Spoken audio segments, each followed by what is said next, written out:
Hi friends, welcome to tea and spicy. இன்றைக்கி நம்ம கிச்சனில் எக் ஃப்ரைட் ரைஸ் எப்படி செய்கிறதுன்னு பார்க்க போகிறோம். ஹோட்டலில் சாப்பிட்ற அளவுக்கு அதே டேஸ்ட்லேயே நம்ம வீட்டிலே ரெடி பண்ணலாம். இதை குழந்தைங்களுக்கு லஞ்ச் பாக்ஸ் கூட நீங்கள் கொடுத்து விடலாம். இப்போ வாங்க இந்த ரெசிபி எப்படி செய்கிறதுன்னு பார்க்கலாம். வீடியோக்குள்ளே போகிறதுக்கு முன்னாடி நம்ம டீ அண்ட் ஸ்பைசி சேனலை இன்னும் யாரெல்லாம் சப்ஸ்கிரைப் பண்ணாமல் பார்க்குறீங்களோ மறக்காமல் சப்ஸ்கிரைப் பண்ணிக்கோங்க. கூடவே பெல் சிம்லையும் கிளிக் பண்ணிக்கோங்க. இப்போ ஒரு அகலமான கடாய் எடுத்துக்கலாம். அதில் ஆயில் சேர்த்துக்கலாம். நான் 4 முட்டை அளவுக்கு எடுத்திருக்கேன். இப்போ இது கூட சேர்த்துக்கலாம்.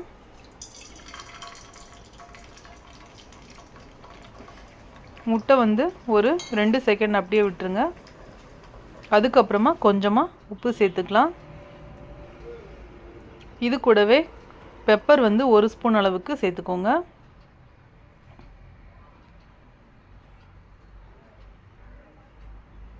சேர்த்துட்டு இது நல்லா கலந்து விட்டுக்கலாம்.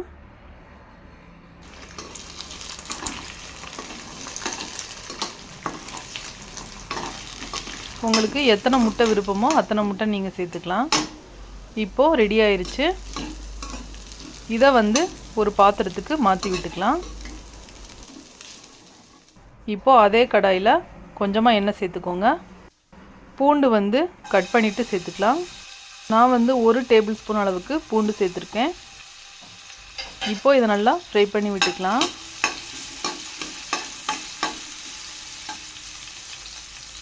இது கூட வெங்காயம் 2 பச்சை மிளகாய் சேர்த்துக்கலாம்.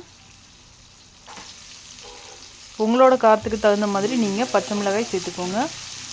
இப்போ இதை 1 நிமிஷம் நல்லா வதக்கி விட்டுக்கலாம். ரொம்ப வதங்க தேவையில்லை, லைட்டாக வதங்கினா போதும்.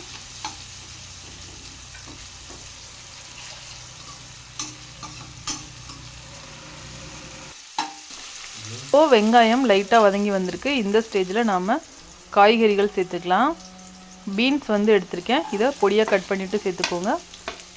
அதுக்கப்புறமா 1 கேப்சிகம், சின்ன சைஸ் அளவுக்கு கேரட், கொஞ்சமாக முட்டைக்கோஸ் சேர்த்துக்கலாம்.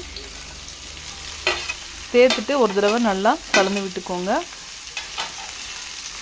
காய்கறிகள் சாப்பிடாத குழந்தைங்களுக்கு இந்த மாதிரி வெஜிடபிள் போட்டு ஃப்ரைட் ரைஸ் செஞ்சு கொடுத்தோம்னா அவங்களுக்கு காய்கறி சாப்பிட்ட மாதிரி இருக்கும். அவங்களுக்கு பிடிச்ச ஃப்ரைட் ரைஸ் செஞ்சு கொடுத்த மாதிரி இருக்கும். இப்போது இதை லைட்டாக 1 நிமிஷம் வதக்கி விட்டுக்கலாம். காய்கறி ரொம்ப வதக்க தேவையில்லை. நாம் காய்கறி வதங்கும் போது ஹை ஃப்ளேமில் வச்சு தான் வதக்கணும். லோ ஃப்ளேமில் வச்சிங்கன்னா காய்கறிகள் சாஃப்டாயிரும். அதனால ஹை ஃப்ளேமில் வச்சுட்டு நீங்கள் வதக்கி விட்டுக்கோங்க. கலர் மாறக்கூடாது. இப்போது இந்த மாதிரி லைட்டாக வதங்கி வந்திருக்கு. இப்போது இது கூடவே 1 ஸ்பூன் அளவுக்கு சோயா சாஸ் சேர்த்துக்கலாம். அதே 1 ஸ்பூன் அளவுக்கு வினிகர் சேர்த்துக்கோங்க. வினிகர் உங்களுக்கு சேர்க்க விருப்பம்னா சேர்த்துக்கலாம், இல்லைன்னா ஸ்கிப் பண்ணிக்கலாம். வினிகர் சேர்த்து பண்ணும்போது நமக்கு கடைகளில் வாங்கி சாப்பிட்ற மாதிரியே டேஸ்ட் அப்படியே கிடைக்கும். அதனால தான் நம்ம வினிகர் சேர்க்குறோம். இப்போது லைட்டாக 1 செகண்ட் மட்டும் இதை நாம் வதக்கி விட்டுக்கலாம்.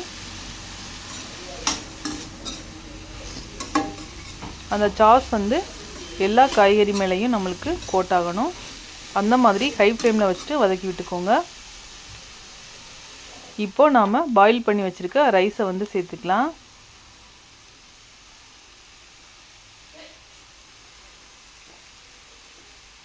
ஃப்ரை பண்ணி வச்சுருக்க முட்டையையும் நாம் சேர்த்துக்கலாம். இது கூட 2 ஸ்பூன் அளவுக்கு பெப்பர் சேர்க்குறேன். நான் சின்ன ஸ்பூனில் சேர்க்குறதுனால 2 ஸ்பூன் எடுத்திருக்கேன். இப்போது இது கூட தேவையான அளவுக்கு உப்பு சேர்த்துக்கோங்க. நம்ம ரைஸ் வேக வைக்கும் போது உப்பு சேர்த்துருக்கோம். இப்போது காய்கறிகள் இதெல்லாம் சேர்த்துருக்கிறதுனால கொஞ்சம் தேவைப்படும். சேர்த்துட்டு ஒரு தடவை நல்லா கலந்து விட்டுக்கோங்க. ஹை ஃப்ளேமில் வச்சுட்டு தான் நம்ம இதை மிக்ஸ் பண்ணணும். லைட்டாக அந்த மாதிரி கலந்து விட்டுக்கலாம். சாஸ் எல்லா இடத்துலையுமே கோட் ஆகணும்.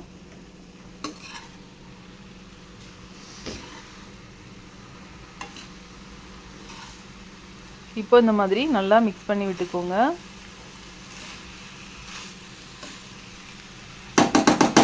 இந்த மாதிரி ஒரு தடவை ஷேக் பண்ணி விட்டுக்கலாம். அப்போ நம்மளுக்கு ரைஸ் உடையாமல் நம்மளுக்கு ஃப்ரைட் ரைஸ் வந்து சூப்பராக வரும். அவ்வளோதான், சூப்பராக வந்து ஃப்ரைட் ரைஸ் வந்து மிக்ஸ் பண்ணி விட்டாச்சு. உங்களுக்கு ஸ்ப்ரிங் ஆனியன் இருந்ததுன்னா நீங்கள் சேர்த்துக்கோங்க.